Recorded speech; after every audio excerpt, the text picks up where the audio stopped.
Dia tidak bisa melihat Tuhannya dengan mata hatinya, dengan rasanya, dengan rohaninya. Artinya walaupun dia dalam ketaatan, walaupun dia rajin sholat, rajin puasa, berzakat,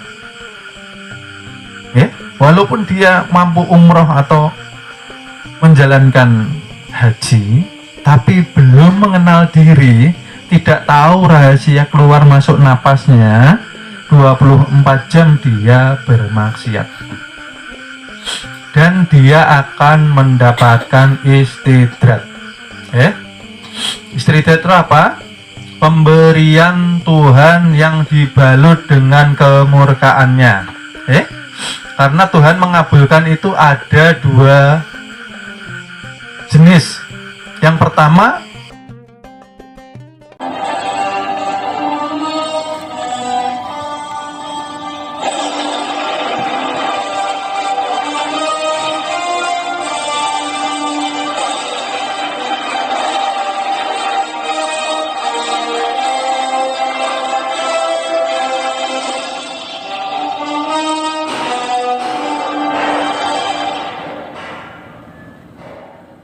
oleh sebab itu ketika sholat, di mana ketika kita menjalankan takbiratul ihram, kita harus memahami artinya. Takbir kalau belum ikram, ikram itu apa?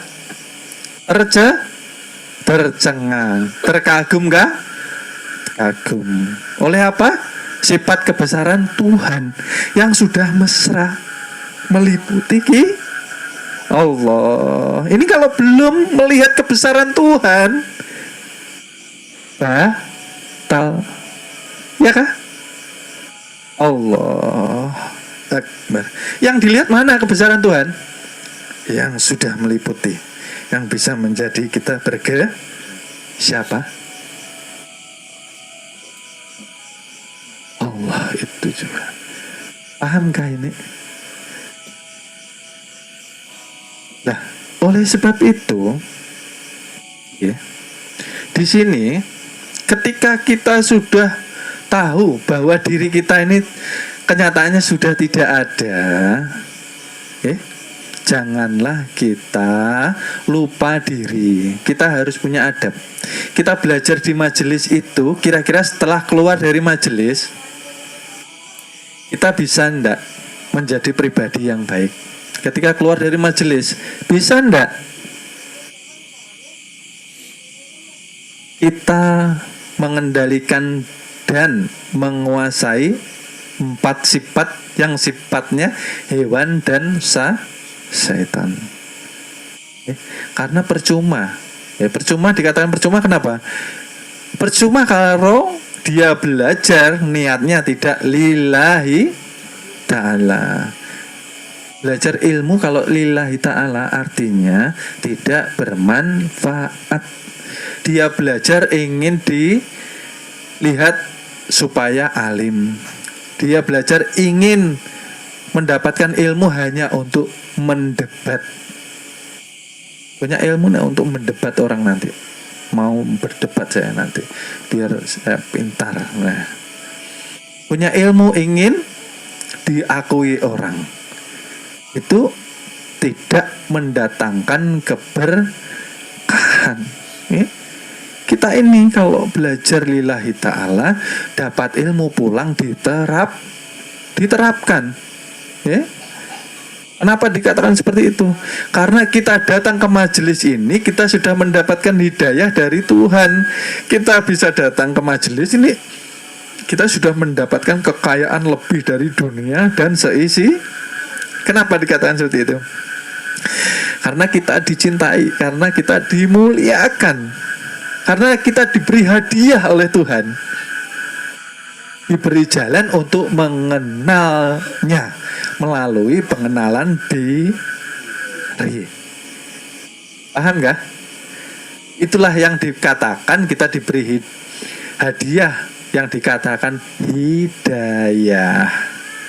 Kalau diberi hidayah dijaga, pulang tuh dijaga. Kalau bisa dipertebal gitu loh. Ketika mendapat hidayah, kebanyakan manusia berat untuk menjaga hidayah itu sendiri. Ya? Karena perguruan ini murni bertujuan untuk meluruskan. Murni perguruan ini mengajar hanya melulu untuk mengingatkan dan berusaha menyelamatkan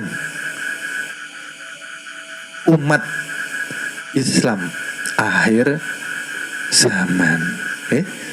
Jadi jangan salah paham dengan perguruan.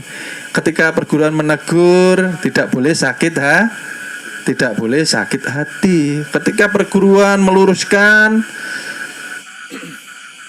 ketika tidak sehati, janganlah marah. Karena nanti hidayahnya hilang. Kalau belajar ilmu tasawuf, belajar ilmu ketuhanan, kita mudah marah, kita mudah terbawa perasaan atau emosi, senang baper ya. Itu nantinya akan menghalangi kita untuk belajar itu sendiri. Karena belajar ini suatu keistimewaan. Tuhan memberkahi kita. Gitu loh. Banyak yang ini belajar tapi tidak sampai di majelis. Seperti itu. Kita yang diberi kesempatan, alhamdulillah. Tapi itu kami harap belajar yang benar. Kita belajar ini kalau lillahi ta'ala, artinya kita mencintai Tuhan, kita mencintai Allah, kita mencintai junjungan Nabi besar Nabi Muhammad Sallallahu Alaihi Wasallam. Kalau kita sudah cinta Allah, artinya kita mau memakai Al-Quran sebagai tuntunan hidup kita. Ngakunya cinta Tuhan, ngakunya cinta Allah, tapi kita masih mengerjakan yang Allah tidak senang. Itu perlu dipertanyakan gitu loh. Ngakunya cinta Allah, tapi yang dilarang masih diterjang. Ngakunya cinta Allah, di mana Allah tidak ridho masih dikerjakan. Artinya apa?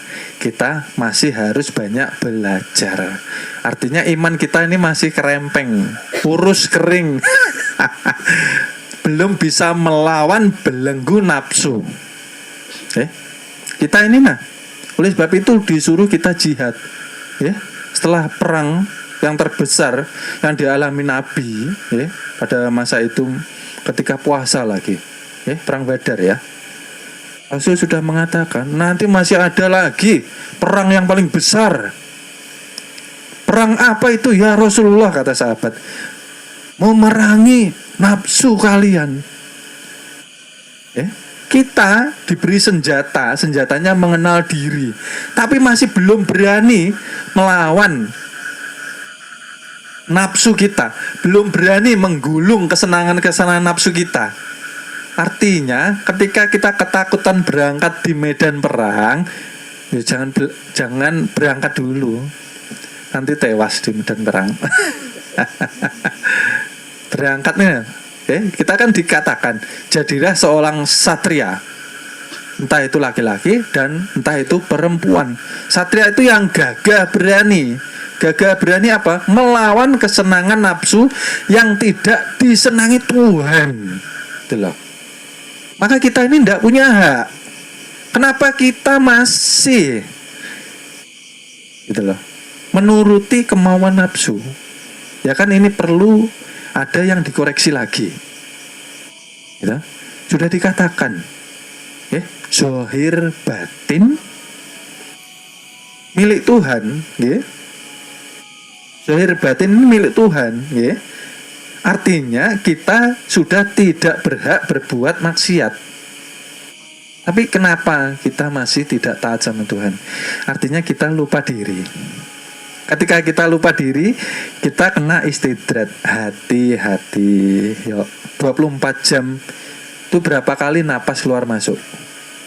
6.666 kali di dalam kitab itu sendiri. Nah, di dalam gerak itu adakah kita ini sadar? Ya. Kalau kita tidak sadar, kita lalai. Kalau lalai, itulah dikatakan istidrat. Lalai kita. Artinya kita merasa ada di diri. Selama masih ada diri, apapun yang dikerjakan, ya, bagaimanapun bentuk ibadah itu, maka tidak diakui Tuhan. Karena kita yang merasa mengerjakan.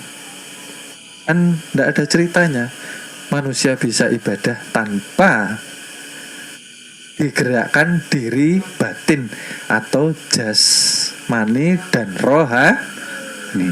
Kalau jasmani aja tidak mampu, gitu. Oleh sebab itu, ya, oleh sebab itu kita selama masih hidup, ya, kita selama masih hidup jangan sampai kita tidak berjihad. Karena di sini penentuan loh ya, jangan santai-santai hidup.